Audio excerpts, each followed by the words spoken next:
মই বিক্ৰী কৰা নাই, মোৰ লগৰটো বেচিছে, তাকে এতিয়া ধৰাই দিবলৈ। হা ভাগ 1 টকাও দিয়া নাই, 500ত বেচিছে, 1 টকাও দিয়া নাই। নহয় এতিয়া তাক ধৰাই দিম, এতিয়া পইচা নালাগে। মই আৰু কোনো জেলতো যোৱা নাই আৰু একো কেছতো অহা নাই। এইটোৱেতো মোৰ কেছ, এইটোৰ কাৰণেতো ফাঁচিছো, এটাই কেছ।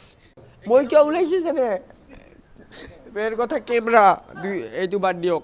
মই এইটো ভগৱান জানে আৰু মই জানো, কমেডি নহয়, ভগৱান আৰু মই জানো। মানে আজি বেয়াকে ফাঁচি গ'লো, একদিনো অহা নাই ইয়াতে থানাত।